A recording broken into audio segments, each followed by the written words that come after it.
So, like, what were your first experiences with Seth Miller like? Terrible.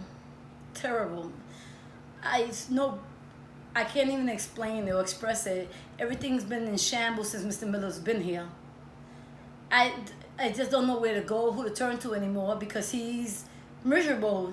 He harasses me. He's been harassing me.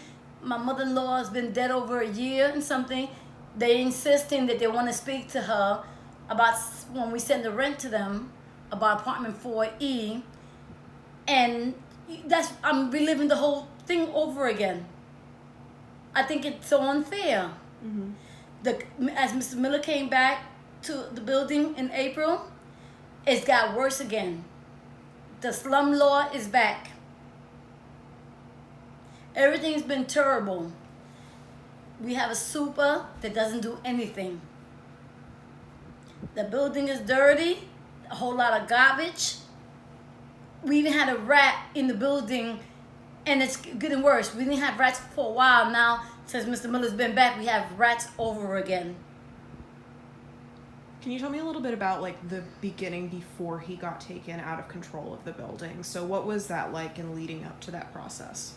When you mean when someone else took over? No, so before we filed the lawsuit to have him removed, like, what was it like living before the repairs that were made?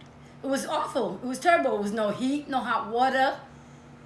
It was always cold. You feel like you was in the streets when you were in your apartment.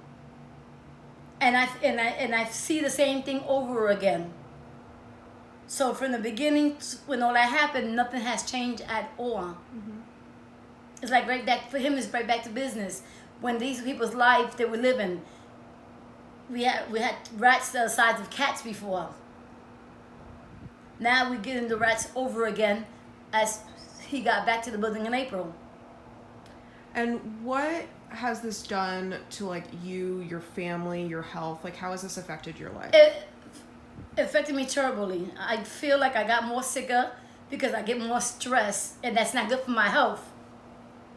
And I feel like I'm emotionally saddened by all this is going on, before and now. It's like no break. He was doing repairs as we living here, and I kept telling him from the beginning, you know that's bad for my health because of my sarcoidosis. You can't be breaking walls and let people smell it, because it affects people with their health, especially me. And I feel since Mr. Miller did that from the beginning to now, I feel like I just got sicker now. I used to use the pump maybe once a week. Now I use the pump twice a day. Can you tell me a little bit about, like, what he put your mother-in-law through? He broke her ceiling. He took her bathroom apart, and she had no access to no bathroom. He didn't even give her access to a bathroom. He hammered it. He said he was gonna fix it. That never happened. Never happened. This is where we at today, because of Mr. Miller, because all of his wrongdoing.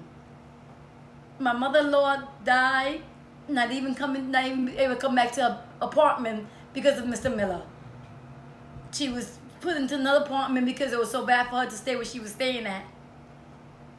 And she thought she could trust him, but didn't realize what the consequences was. And this was the consequences, that her apartment was destroyed by Mr. Miller. And I have to use the word destroy because it was inhumane treatment that he gave her. She couldn't even stay there. And so, what do you want out of all of this organizing that you've been doing, all the lawsuits that you guys have been filing? What do you want out of all of this? I want everything to be taken care of the way it's supposed to be taken care of. I want Mr. Miller to stop harassing us. I don't even want Mr. Miller to be in control of this building, but I have no access. I can't, there's nothing I can do about that because he owns the building. But I know that as him before and now, it's back to the same thing over again. Nothing has changed. The only difference is not that he has his building back. And he feels like, oh, I'm in control again. And that's how I truly feel. Because now I have to call the office, tell them about the garbage, tell them about how dirty the whole way is, tell them about how the guys were breaking up the walls again, with no protection or nothing, and it's really unbearable. I told his management, Mr. Zaman, he called me a liar, so I don't deal with him at all. Because dealing with Zaman is like dealing with Mr. Miller. So what is no difference? And what role do you think that like the city has in all of this? Like, what should the city be doing to hold these people accountable? To be honest, the city should take the building from Mr. Miller, because nothing's going to change. Nothing is going to change. I always felt, and I said this and I'll say it again, I feel like Mr. Miller was paying some people to not to, like, have a blind eye, not to say anything. And I find that when we fight, that's when you see things get done. When you don't fight, nothing gets done. But even when you fight, I feel like he's paying like somebody's in his pocket. Mm-hmm. And I expressed that from the beginning of time.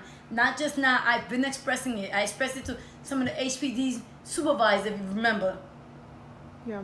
You know, and I still feel that way today, because nothing is being done properly the way it's supposed to be done. We got a new super. He's no better than the landlord and the management himself. He does what they tell him to do. Even if it's wrong, he still would do it, because his boss told him to do it. Yeah. Do you have anything else that you want to add? Well, I'm devastated. I'm still upset. I'm saddened that Mr. Miller is back, because, as I said, and I'll stress it again, everything is back to the way it was in the beginning when it comes to Mr. Miller having his building back.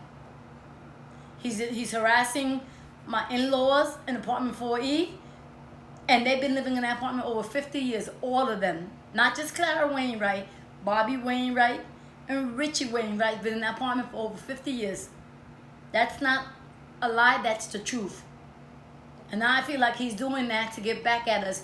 Every time he sends us mail, he sends it to Dear Clara Wainwright. She knows she's deceased. A deceased person cannot read a mail. So I feel like he's making me relive what we went through with Clara from the beginning. And I think that's unfair to me, my husband, and my family, for the fact that we're just trying to get our lives back together now, and it's like old wounds opening up again. Yeah. So, since we didn't do this in the beginning, will you just like introduce yourself, like how long you've lived here? Sure. My name is Caridad Maldonado. I'm living at 830 East 163rd Street. It's also considered 919 Prospect Avenue, but the quote has always been used 830 East 163rd Street. I've been in my same apartment for 29 years, but I've been in this building for 40 years.